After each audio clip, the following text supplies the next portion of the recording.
Well, good evening, everyone. Welcome to CityLit's virtual event with Adrienne Raphel, author of Thinking Inside the Box, Adventures with Crosswords and the Puzzling Piano. And she's joined tonight in conversation with by Mary Pilon. Adrienne's essays, poetry, and criticisms appear in the New Yorker, Poetry, the New Republic, the Atlantic, Slate, and other publications. She was born in New Jersey and raised in Vermont. She holds a PhD from Harvard and an MA from Iowa Writers Workshop. She's currently a lecturer in the Princeton Writing Program. Mary is the author of The Monopolists and The Kevin Show.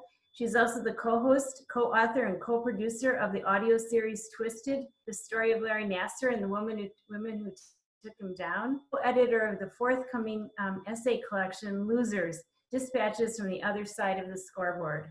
Her work, mostly about sports, business, and politics, regularly appears in the New Yorker, Business Week, New York Magazine, and other places. She previously worked as a staff reporter at the New York Times and the Wall Street Journal, and she now lives in Brooklyn, but I guess that's not right.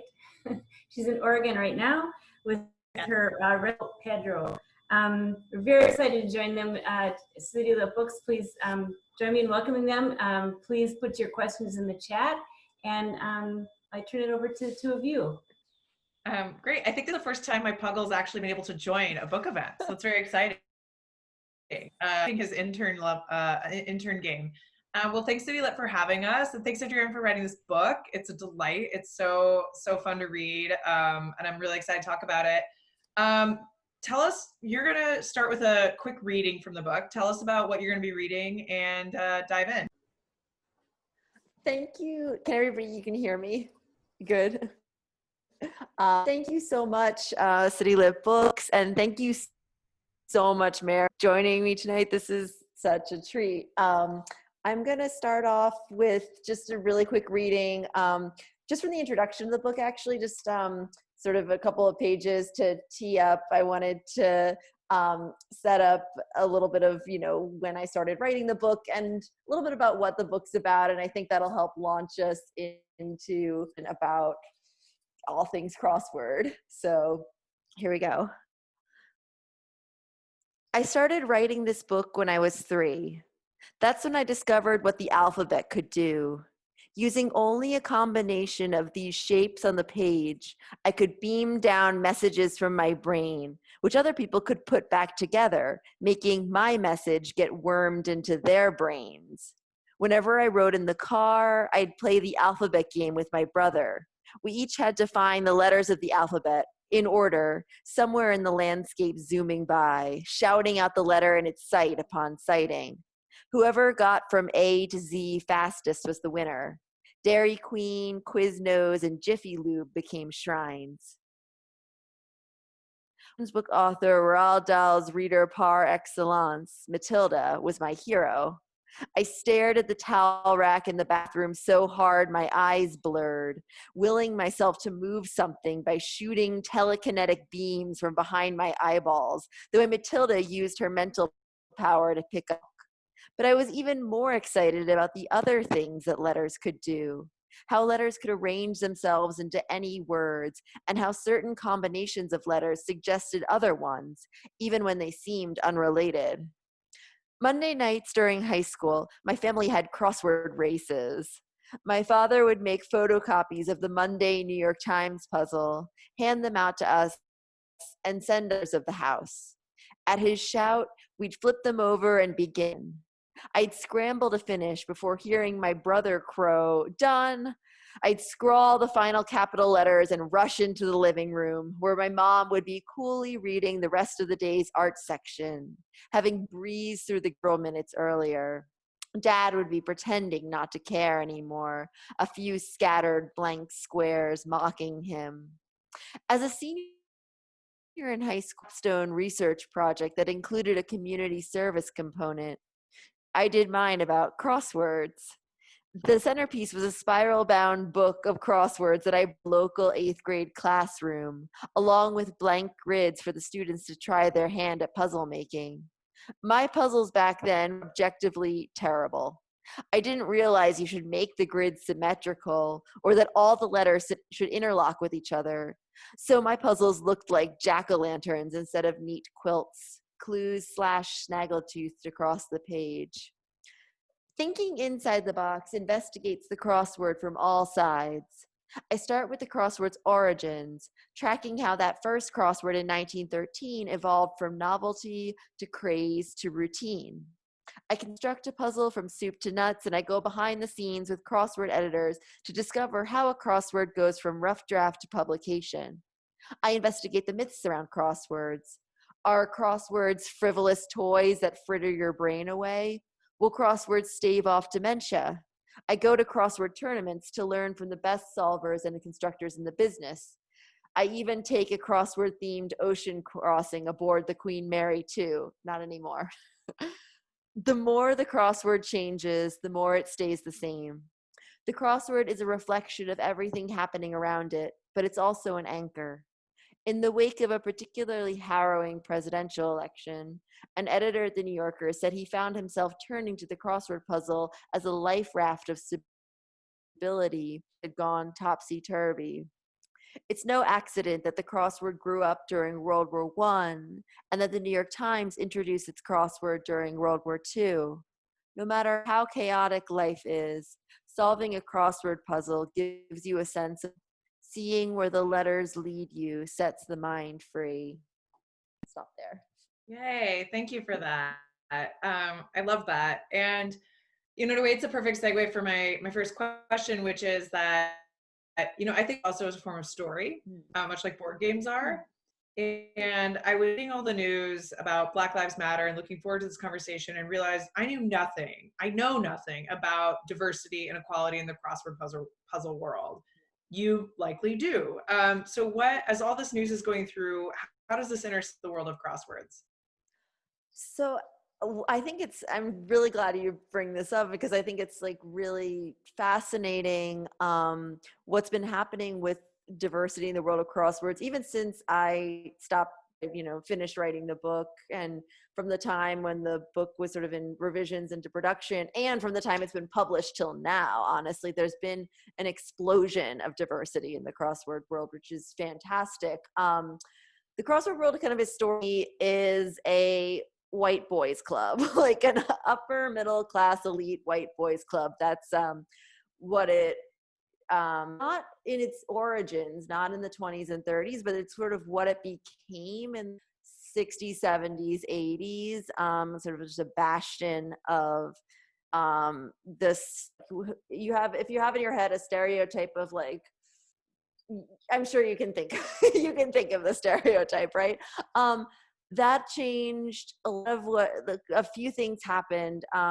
In 93, when Will Shortz, who's the current editor at the New York Times, took over the New York Times crossword, he made a push for the crossword itself to become a much more diverse place in terms of like the types of answers that could be in the crossword weren't just like in jokes from some Yale history class from 1947. It was like, let's include culture that's happening today that represents lots of swaths of society. But let's fast forward to like right now, what's happening in the crossword world, because that's super interesting. So like in April, two really top constructors, Natan Last and Anna Sheckman, co-authored a letter to an executive director at the time, sort of the director of the games division, saying we need more equity in the puzzle process from soup to nuts. We need there aren't enough the representation of sort of female constructors is awful. The rating isn't great. Like there's just not enough diversity happening and the process isn't transparent enough. And like, we love the New York Times puzzle and we love crossword puzzles. We're in this for crosswords to be better. And I think to everyone's credit, like that's just been a movement in the crossword world especially in the past couple of years. Like let's have the crossword be a space that is able to absorb and reflect just like all of society, not just a very narrow bandwidth. Yeah, that is fascinating. And by the way, I have questions for Adrienne, but then please drop yours in the chat, and we have time set aside at the end. So throw them in the chat. We will take a look at them if you have any that come up along along the way. Also related to the news, obviously a lot of us are shut in. Our lifestyles have changed pretty dramatically in the last couple of months in ways I don't think any of us could have imagined. I know I personally am doing a lot more crosswords. How has COVID and sheltering in place impacted? So one thing I actually really love is that crosswords are a way for people to be both isolated and social at the same time. Like I feel like a lot more people are doing it because it's a thing. It's a great thing to be doing when you're indoors in a box, in your own box, and you can't like see anybody else. But the crosswords aren't. I think that it's something that keeps your mind going. It gets emotions up. It gets you kind of frustrated and intense, but then you also can triumph with it. So to write a crossword is a story in that way. It creates like a little narrative arc for yourself. Like once you get into it, you can do it. But also a crossword is a great thing to talk to other people about, and you don't need to be in the same room as them, but you can be in the same box as them, and you can talk about what's going on in the grid. You can share frustrations. You can try to do it together. Like the crossword community has really become a lot more robust on the internet lately, and I find that like the crossword is a cool site for people to be doing games alone together, and I've seen a lot of that throughout the quarantine. Yeah, absolutely. I love the poetry of that. Like we're in boxes, filling in boxes, going out of the box to talk about how we're filling in the box. You're taking it all over the place. So I was fascinated in your book about the history, and I was wondering if you could talk a little bit about how crosswords came to be, like what the origin story was. Yeah, I love the origin because it's this invention out of desperation, which I feel like most of the best inventions are, right?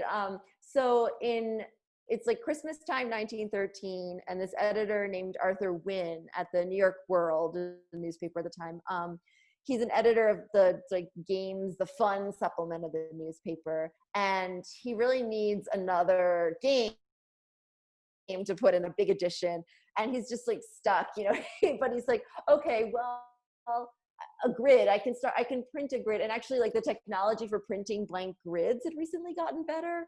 So it's like, okay, I can put like a blank grid in the paper. That's great. It fills up a lot of space. Fantastic. And then he had seen other kinds of word games where it's like, here's a blank grid, here's some clues for how to fill it in, but nothing had actually had the grid and the clues on the page. That was like why it's credited to Arthur Wynne. That's like why it was his invention. So he printed the grid, put in the clues, called it Fun's Word Cross Puzzle.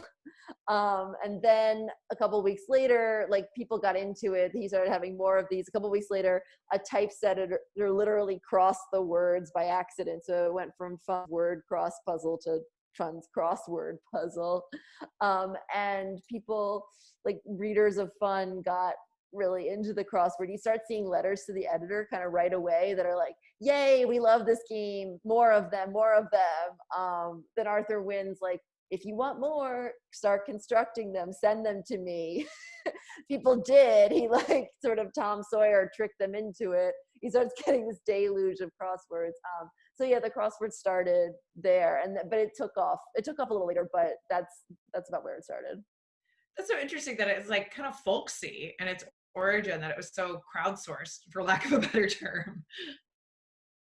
Yeah, totally. It's like, and also what's interesting is like, if you look at the first crossword, it's like shaped like a diamond, not a square, but it essentially, like other than that, once it tilts into a square, which happens really quickly, it's like kind of very, very, very similar to the crossword we play today. Like once the idea was set in place, that was kind of it. Technology hasn't really shifted since the beginning, which I find totally fascinating. It's like on the one hand, folksy and invented, but on the other hand, like he kind of got it on the first try. Yeah, absolutely. But an accident, which I love origin stories like that. Yeah. No, I think a lot about Monopoly too. It's like the origins of that are so troubling in many ways, but yeah. So moving on the timeline a little bit, you devote a whole chapter in your book to crosswords during World War II. I want to talk a little bit about what happened then and why that was such a pivotal time for the puzzle. Yeah, so crosswords during World War II, I feel like it's like interesting in two strands, like what happens in England and what happens in America. So what happens in America is interesting because that's when the New York Times gets its crossword. And I think a lot of us, I'll include myself, think of the New York Times first when you think of the word crossword. It's like really synonymous with crosswords in America. It's the most popular one. But the crossword, like the New York Times rather, totally poo-poos a crossword from the beginning. Like there's like all of these editorials that are like, well, New York Times readers are smart. New York Times readers are great. We don't need to like pander to other people. We don't need to pander to you. Like we don't need a crossword. But then about 11 days after the attack on Pearl Harbor, an editor at the Times sends a memo to the publisher and says, actually, our headlines are terrible. You know, we're going to be entering blackout days. We need something to divert people. We need a crossword. I mean, I find it so resonant with parallels to, you know, the current crisis. Like, whereas you were saying, Mary, like crosswords are becoming more important than ever. Like that's, I think a crossword has a great job sort of during a moment of national turbulence, which is to be an anchor as well as like just a nice diversion from the news. It's also something that you can rely on as like it's their day. And that's something that Times, you know, the publisher, who was secretly a crossword fan himself, he was like, okay, if we're going to have a crossword, be the best one, and it's going to be an anchor for people in these times. So yeah. It's also funny how then it was seen as like an activity of dumb people, and now it's seen as like this geeky. If you're really knowledgeable, you have to be really smart to do it. Yeah, exactly. I love that, like it did that pivot. But actually what's interesting about crosswords in World War II in England is that it plays on the geeky niche, right? Like, so in America, like the crosswords in World War II, what happened was the New York Times picked them up. In England, crosswords in World War II, like really played on like the, if you're a geek, you're good at the crossword, because they ran, like a newspaper in England ran this crossword competition. They said, you know, they put a competition and said, okay, if you think you're great at crosswords, come to London and solve crosswords for us. They plucked the best in that competition and said, psych, actually, we were just looking for really smart people to help us crack the Enigma code. And they took them off to Bletchley Park and they had them solve the Enigma code. So yeah, so crosswords, like, they definitely like did have that sort of geeky cachet in England back then that they quickly picked up in America too. So just a reminder to everybody, if you have questions, drop them in the chat. We have time at the end for them. Just as we're talking, feel free to throw them in whenever. Since we're talking about competition and nerds, I love the whole sequence in the book about the competitive crossword scene, which I think is a foreign to most of us, even if we're really passionate about doing the crossword on Sunday morning in our pajamas. So what goes on at the Crossword Puzzle tournament? I want you to talk a bit about that part of the book, but also some of the characters. Yeah, so, and it's funny, the book was timed to come out right when puzzle tournament, the big one, usually happens, which is usually March every year. So, you know, yeah, I mean, Mary, you of all people get timing thing competitions too. But the Crossword Puzzle tournament, so there's now several of them across the country, but the biggest one by far in Stamford, Connecticut, every year, hundreds and hundreds and hundreds of people come to this ballroom at a Marriott in Stamford. And I think like the best description of it is it kind of feels like taking the essay, but more fun, I guess, unless you love the SATs. It's like, so it's all of these people gather in a big ballroom and they're like, you get the puzzle, or you and everybody's sort of like in their own tiny little cubicle across the tables, right? and Will Shortz and somebody else says go and a timer goes off and you just start like scribbling your answers in. You want to be as accurate and as fast as possible. And yeah, the speed solvers that is another breed unto itself. Like the people who are amazing at crosswords like this, I mean, like I think I'm going fast if I solve a Saturday crossword in under half an hour. I'm really proud of myself, right? The Saturday crossword, the hardest one of the week. The speed solvers, like they solved the hardest puzzle in that tournament in 6 minutes perfectly. It's just wild. I mean, like these people, their brain just, something works differently. It's really beautiful to watch them solve. It's like they're just sort of writing a letter, but they're actually solving the crossword. So it's amazing to see the level of talent that goes, but also like the level of camaraderie. And my favorite are the levels of addiction too. Like the people who like in between rounds of solving a crossword, you'll see people at this tournament just like flip open their phones and start playing the crossword puzzle, like in between solving crossword puzzles. Yeah, that sequence reminded me of Word Freak, Stefan Fatsett's book about the competitive Scrabble scene. And speaking of books, there's a link to buy a copy of Thinking Inside the Box, which is, if this isn't the most like quarantine meta read now, I don't know what is. I mean, I'm thrilled because I read a galley before, but it's perfect. It's like oddly a perfectly timed book, I think, right now. Yeah. So you know, as you were talking about that too, I started wondering like, what is it? Psychological question, but like, why have crosswords addicted us? So whether we're somebody who takes 3 hours to do a Monday or, you know, some of these like super fast speed people, like what is it about crosswords that, why are we still sitting here a century later talking about them? Yeah, I feel like I love that question. I feel like there's so many things in it. I think like Will Shortz has some quote that's like, you know, like making order out of chaos in the crossword puzzle. It's like normally he's sort of a very reserved person, but then he has like a suddenly like he gets a little grandiose when he talks about the role that crosswords play.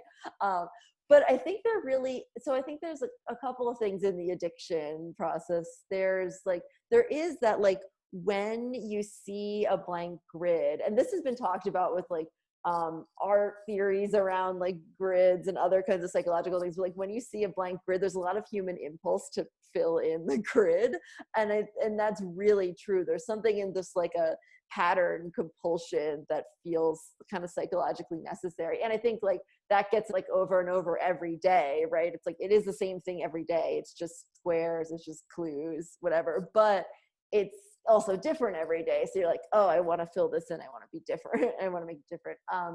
I think there's also the crossword you get better at. You can watch yourself get progressively better and better at it. And the way that you get better at it is by doing more crosswords, right? So I think there's kind of something in that it's a skill that you can learn, and it's difficult but not impossible, and you learn it like kind of through doing it over and over, but also, and you can sort of like watch your brain make different kinds of logical flips. So kind of once you want to try the first crossword and you're frustrated at it, like it just, you learn it, you always can get better at it. And there's like sort of, you can get infinitely better and better at it too, right? So it's not just like, okay, I'm going to max out, or, oh, I'm never going to learn how to do that. It's way too hard for me. Actually kind of is a sweet spot of like, there's crosswords at all levels, and you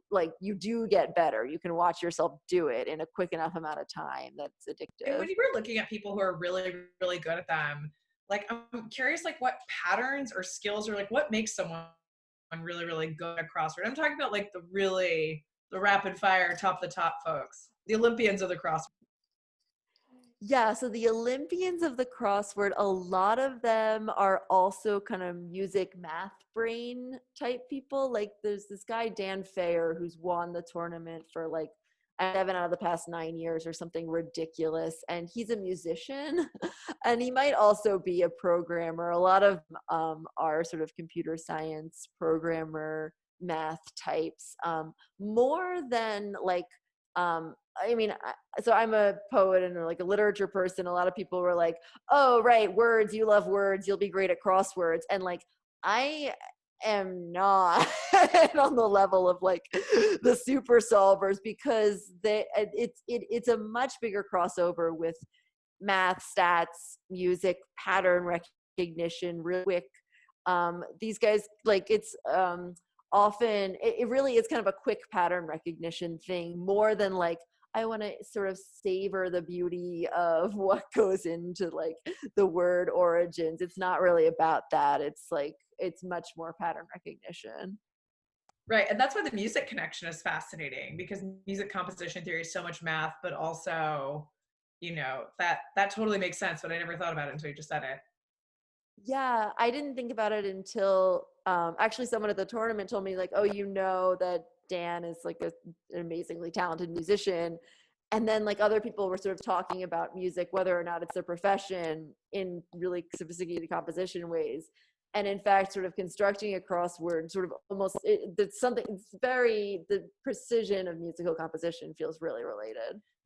Just a reminder to drop any questions you have in the chat, and there's a link to where you can buy the book as well. So, you know, so that leads to my next question, which is, you talk at one point in the book about the people who make the crosswords, and that at one point you're dreaming in crosswords. That this is like, it reminded me of when people talk about really competitive Donkey Kong playing and screen burn from like the old school Atari games. I felt like you got like the crossword version of that. So what goes into making a crossword, which is something else I also had not really considered until picking up your book? I hadn't considered it either until I was sort of in the middle of writing it and realizing that, oh yeah, like if I want to understand anything about these, I have to like understand to kind of editing them and fixing clues, but what goes into actually building or constructing one. And I think that like one thing I love about making crosswords is that that gets referred, the people who make them are referred to as constructors, setters, and there's something just like very mechanical even in the language around it. And when I was like trying making one, and I've also like sort of written a few afterwards, like it really 95% of the letters to work in the grid. So like by work in the grid, it's like, how do you get the letters to line up to create actual words, and not just sort of, you know, crosswordese alphabet soup, or like not just sort of terrible combinations of things. Like, is truly 95% of the battle is like, I mean, figuring out what long words you want to put in, and then getting all the letters to sift around. That is such a construction job. And also it's a job of like where you like move one thing over here, and because of the symmetry of the board, like crosswords have to be symmetrical, that really like messes with everything. So then you move one thing over here and this whole thing collapses. So I thought that like, you know, crafting clues was definitely the hardest part of the job. No, that's the easy part. You can like think of like 18 ways to clue the word feather, but you can't, but figuring out how to fit feather in a grid is just like, that's so much more difficult.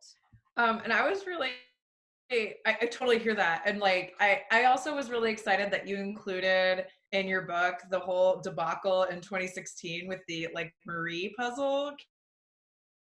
Can you tell, I remember so excited that you addressed it. Yeah. Yeah. Tell us a bit about what happened, and, you know, and why you included it in the book. And The the Alzheimer's puzzle. Yeah, that I thought that was like such a cool idea. So what happened was like in 2016, there was a series of puzzles in various newspapers across the country, and they were like, they looked like a normal crossword, but the clues were really weird. It was like, what I love for breakfast, or like what I do on Friday mornings, or like what my kids' names are. And it was like, or like what Marie's kids' names are, I guess. It was like what Marie loves for breakfast, what Marie does on Friday mornings. And it's impossible to solve. And so if you read down to the bottom of that crossword, it says like, can't solve this puzzle, neither can Marie. turns out it's Alzheimer's disease and like sort of Alzheimer's awareness. Like, not an ad, but like an ad for like research around Alzheimer's disease and dementia. And actually like they did a series of puzzles. By they, I think it's like Will Shortz and a couple other, Fred Piscop and some other editors created these series of puzzles based on real life patients with dementia. And they talked to their families and got really like interesting facts about Marie and Pat and somebody else, and made these sort of personalized crosswords for these people. And it's a really fascinating, it's so fascinating. I'm glad you brought this up. It's so fascinating on so many levels. It's like, first of all, the idea of staring at a crossword that is specifically about you and not knowing the answers is a beautiful symbol for what memory loss is and what it feels like. So I think it's a really beautiful symbol for that whole process. Also, there's research and studies about the link between playing crosswords and dementia, and does doing the crossword help to stave off memory loss? And it's like there's been a lot of studies that basically there's some say yes, some say no, and basically it's like who can say, but you know they can't be bad for you. So it's just really interesting on like all of these levels. And people saw these crosswords in the paper printed kind of where they or the LA Times would normally put their crossword, but then it was this foreign object. It's just like, it's a cool experiment. Yeah, I remember doing it and then feeling like a total jerk, because I was like, so stupid, I can't get anything right. And then when it all kind of unfolded, being like, wait, you know, like that frustration, that anger, that like, oh wow. And it showed to me like the power of that real estate. Like I never thought about crosswords as being able to do like advocacy work, right? Like I don't know. Yeah, it's super interesting. I think crosswords being able to do advocacy work is totally fascinating. And it started with that ad maybe, but in recent years, actually, like a lot of, we were conversation in the beginning, a lot of crossword constructors have been using the crossword in lots of different advocacies now. So like that one raise awareness about Alzheimer's foundations in this really great symbolic way. There's a couple of crossworders have put together something called queer crosswords. So like a pack of crosswords you can buy that are, I think all of them are by LGBTQ constructors, and then all of the proceeds from that pack go to certain charities and funds supporting LGBTQ efforts.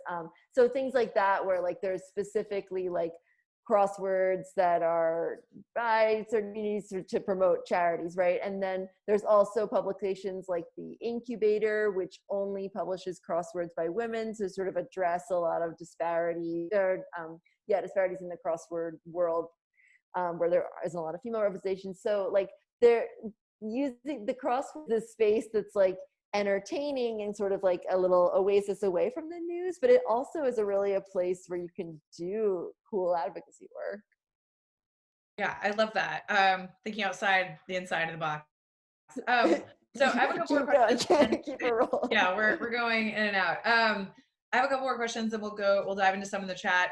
So you know, we were joking before a little bit about like analog and digital, right? And so newspapers are, you know, obviously been in a recession for a long time, have been declining. Yet in the board game world, there's this odd renaissance now because of things like Kickstarter. And so we're in the digital age, but in some ways it's also a golden age for analog board games and tabletop games. Like, you know, Twitch just added this whole new dimension to Dungeons and Dragons, right? So I want to know, like, what is like the internet, what has that meant for crosswords? Has it been amazing because now everybody has, you know, the Times app and can do these crosswords? Or is it terrible because it's cheap and we have pop-ups and texts while we're doing them? Like, what has that relationship been like? Yes. So the internet has been amazing for crosswords, actually. And the first thing is that during this newspaper recession and people are lamenting that all print newspapers are folding, a lot of what was saving or keeping going for a while was the crossword, and people saying that, oh, I subscribe to the newspaper to do the print crossword. And so the print crossword was helping keep newspapers afloat. And at the same time, the crossword is really taking off with the internet. People in the crossword world were worried at first that, oh, what's the crossword going to do? It's such a pen and paper or pencil and paper kind of activity. And however, like, apps have gotten really good for the crossword. Like, the crossword fits on your phone really nicely. It's actually like really nicely sized. And the internet has been a place for a lot of constructors and editors to put crosswords out in the world that maybe, in a newspaper world, in a syndicated world, you get like 2 or 3 or 4 puzzles out there every week, because what happens in a lot of newspapers is there's like one puzzle that gets syndicated to 100 newspapers across the country. So, even if like the Kansas City Star's puzzle is not specific to one, it's across 100 newspapers, right? But the internet, it's like, oh, actually it's way easier to disseminate your puzzle, and anybody can get it anywhere. Cool. So like a lot of great crosswords started happening and cropping up on the internet, and crossword people, take to Twitter, take to Facebook, whatever. And so the crossword community has really thrived.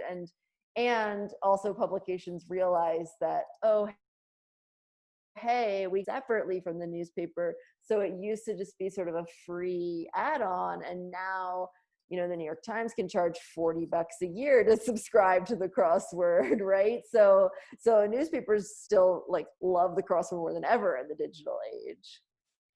Yeah, and I'm obviously biased towards revenue streams that go to journalists. So wanted to read a question from Sarah Shaw. So she writes, thinking of competitive culture, there's also a collaborative opportunity with 2 or more people working on a crossword together. Sometimes how you work together on a crossword tells you something about a relationship. I agree with that. Did you come across any people who swore by co-crosswording, working on a single puzzle together? Hi, Sarah. So yes, I'm so glad you bring this up. And it's funny, the New Yorker has just introduced like a partner mode that you can I guess it's like the way that you can watch Netflix with some afar, you can do the crossword from afar with someone, but on the screen. Yeah, I think that so doing the crossword with somebody, I think is from extremely personal experience, I will say it's a great thing to do in any kind of ship, because whether you're having a fight or an awkward moment, or you're just getting to know each other better, actually the crossword is really cool, because you don't have to talk about what's going on in the crossword, and then that can spur on conversations, right? So it's a really great way to kind of get to know people with a little bit of more a relaxed, de-stressed. On the other hand, the crossword can also be super stressful, because solving together can sort of pit people against each other. I know a lot of couples who say they solve the puzzle together every Sunday. It's their ritual together. I know other couples who have to buy 2 copies of the paper, have to have 2 separate crossword submissions because they cannot solve together. At one crossword tournament, this tournament called Lollapuzzoola in New York City. Lollapuzzoola is great. It actually has a partner mode in the tournament, so you can enter the tournament with your crossword co-conspirator, and you guys they sit in the back, and you can whisper to each other as you solve, and so you can win, partners can win the tournament as in the partner area. And in the online substitute for this year's American Crossword Puzzle tournament, they had an online partner mode, which I think my brother, I think my brother and his fiance entered it in partner mode and did pretty well. So yeah, the crossword, it can be a great place for that. You just want to be careful. That is so funny. I love that question, because I didn't know any of that, really. I love that there's a competitive couples dimension. It reminds me of the Newlywed Game or something. It feels like Newlywed. Yeah. So we have a question from Jonathan that I love and wish I had thought of, but he did, and we're grateful for it. Pencil or pen? Hey, Jonathan. So a pen with a lot of process, except this was really cool. I did like an Instagram takeover for this amazing pencil shop in New York City, CW Pencil Enterprise. Great store. And they have, they sell a pack, like a special pack of crossword pencils, because apparently people like came into the store and asked for advice about which is the best word pencil to use for crossword puzzles, and they got requests for this, so they put together a little sampler pack of like the best pencils to use for crosswords. And like one of them is like, it makes, you know, a great smooth mark on the page. Them is like, it has a strong eraser. You know, another one, so like so really fun. They sent me like a sort of trial pencil pack. I tried out doing some of them. So yeah, so I would say, and also I guess my truthful answer, Jonathan, is that I do them mostly on my phone. So index finger or Yeah, thumb. exactly. Which brings its own challenges. So just a reminder, if you have any questions, drop them in the chat. There's also a link to where you can buy the book there. So I have a million questions for you, but this isn't a 5-hour event. So I also want to know, like, you knew a lot about crosswords going into this. What surprised you in the process of reporting? And you know, this takes a long time. Like, what was like threw you for a loop on this area that you obviously thought you knew a lot beforehand? So that's so yeah. I mean, I thought I knew something about it. I realized like how we were talking about how hard it is to construct a crossword, or like what goes into that. I found some of the like, crazy fad stuff from the 20s really interesting. Like the crossword became it was, you know, it started in 1913, which that surprised me. It's only a century old. I was like, oh, I thought crosswords were like soup doing them. Like my background, I'd studied like medieval riddles, and I was like, yeah, the crossword, of course that existed at the same time as Old English riddles. No, that was one surprising thing. Another surprising thing was just how like wild the crossword fad had gotten in the 20s, when the first collection of crosswords is published in 1924, and then the crossword became this like crazy 1920s fad of, you know, people having, you know, crossword themed bracelets and crossword themed Broadway musicals and crossword themed biscuits and crossword cigar, like that the crossword was the same kind of like this like cultural moment. Because I just didn't think of it that way. I thought of it as this sort of like, oh, your thing in the newspaper, oh, this like thing I do, but I didn't realize like sort of how iconic it had become. And then I think as I dug further into the reporting, the more interesting questions about race and gender and the way that the whole kind of like a lot of societal issues actually get refracted or in this lens of the crossword, that really that was the moment that made me realize like, oh, this is more than an interesting small piece. This feels like a book, because like you can see so much of the world reflected in the crossword. I love that. So we have another question. I'll just read verbatim because I love how it's worded. Well, of course, I would never do this. How do you feel about people who cheat while doing the crossword, either by looking things up or by doing the puzzle online using the reveal feature? Well, of course. I have to say, I do cheat. I know I don't use the reveal feature because I don't use the reveal feature. But that's mainly my own point of pride. But I do like Google answers when I can't figure them out. Or, you know, I will say I cheat we should say, what is cheating? I cheat by like, in the sense that if there's like a really specific fact and I just don't know it and I don't feel like embarrassing myself by texting my brother, like I will go and Google it. The woman who writes the wordplay blog at the New York Times, Deb Amlin, kind of has a really nice way of putting it. She's like, well, you can cheat at the puzzle, like you bought it, it's your puzzle. You know, what is cheating?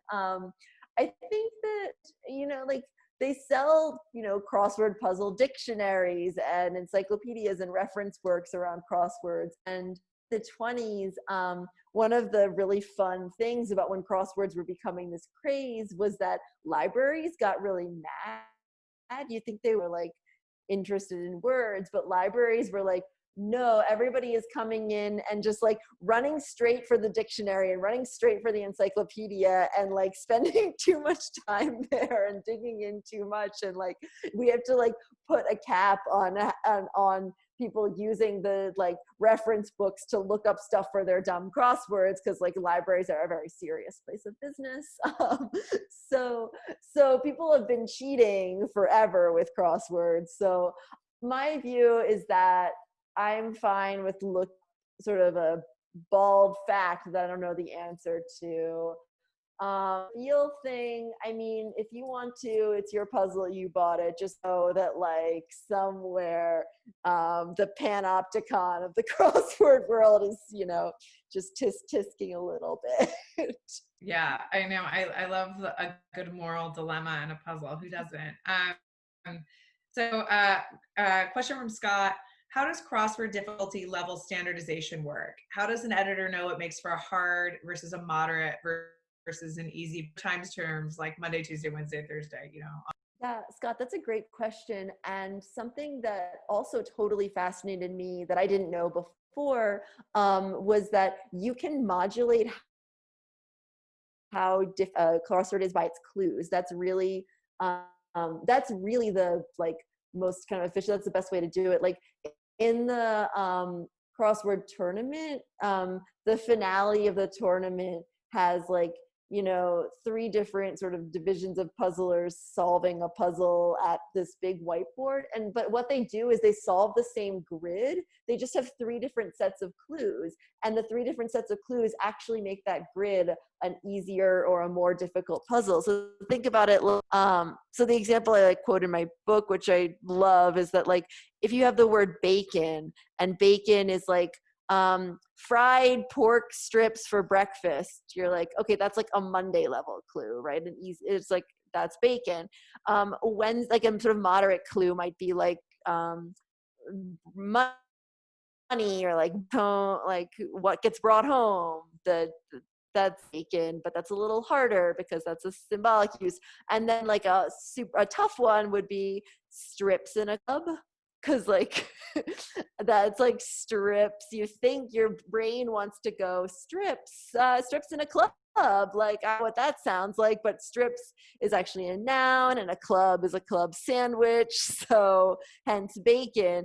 But so that's really an interesting way to make a crossword easy, moderate, hard, is by just changing the clues. You can make the same grid at totally varying levels of difficulty. Strips in a club sandwiches will never be the same after this event. So another question, Alex asks, how have you seen that they're different in languages other than English, other than the spelling easier? The spelling of the words is easier. Yeah, I was trying to look, I really wanted to see if there could be crosswords in like Chinese or Japanese or languages that don't alphabet. There are other kinds of puzzles that are similar, but not quite obviously. French crosswords are just, there is a sort of robust tradition of crosswording in France, Germany, Spain, Italy, most languages that use you can do a crossword with.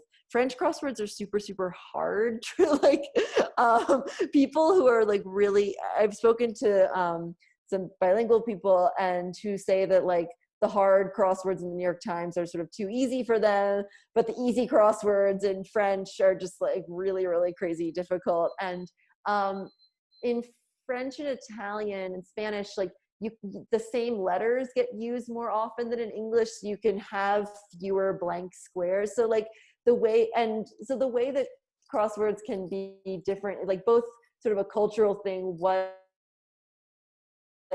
kinds of crosswords get more or less popular. In Italy, there's a whole tradition of like embedding a celebrity's face into the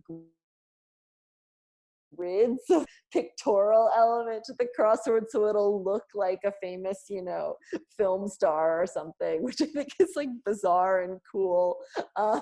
Like those are like that's like a popular kind of crossword in Italy that we just don't have as much here. In France, because like vowels get used so much more frequently, you can have fewer blank squares, and there's like a lot tougher in France.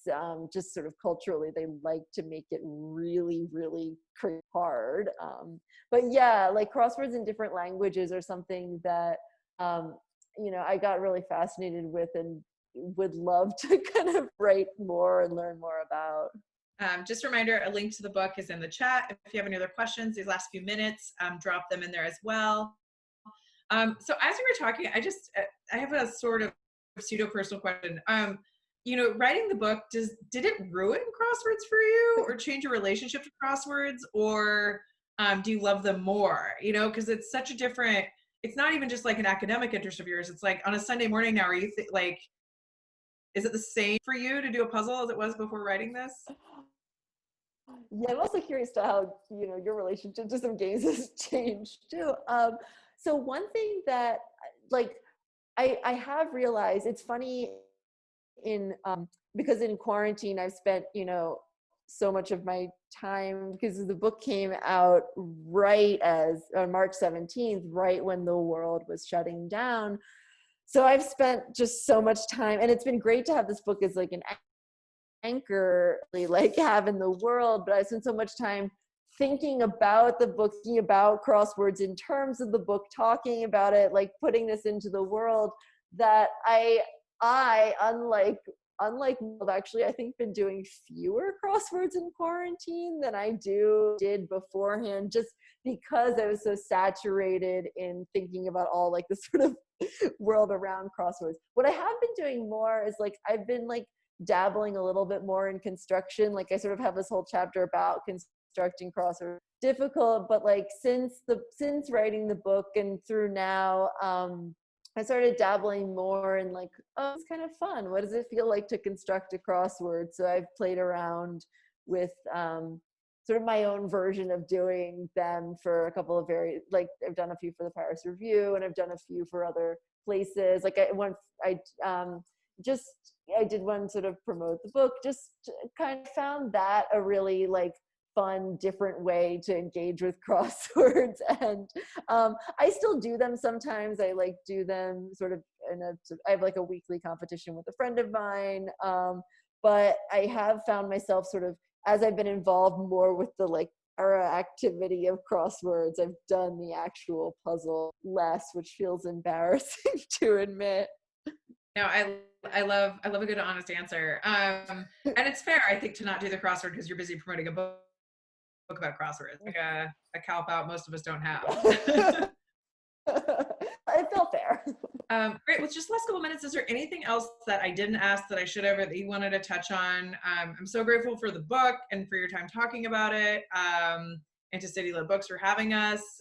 Any other closing thoughts you had? No, and thank you again, Mary. This has been really great, and thank you to City Lit Books. I think they're just like, I'm trying to think if there's other closing thoughts that we haven't. We've touched on a lot of cool areas of the book. I think I would say, you know, that yeah, I think crosswords, and this sort of brings back a refrain that we've been talking about a lot, is one thing that I've found so exciting about crosswords, and that I really didn't expect to it, is the way that you see so many cultures and so many different kinds of voices and people in the crossword world both from the acting crossword, editing crosswords, solving crosswords, interested in crosswords, talking about them, and that conversation is becoming more and more diverse and more actively diverse all the time, that the crossword isn't just like the stereotype of it is like it's an activity for, you know, like sort of like a certain very narrow bandwidth of society to do, and that stereotype is being completely exploded and blown out of the water.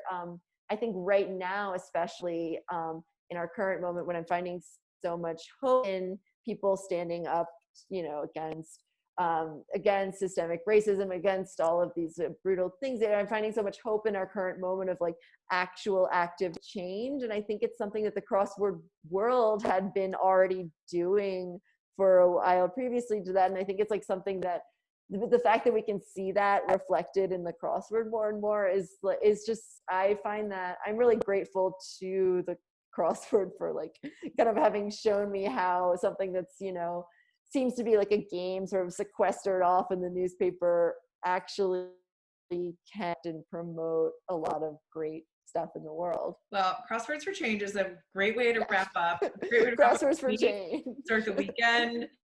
Thank you. The book, the link is CityLit just posted it in the chat. Thinking Inside the Box. Adrienne, thank you so much. And thank you to CityLit. And thank you for your questions. Thank you so much. And thanks for coming. Yeah, this was great. Thank you, and thanks for coming. It was a wonderful conversation. Thanks so much. Good night, All right, everybody. take care, guys. Stay safe. Good night. Bye.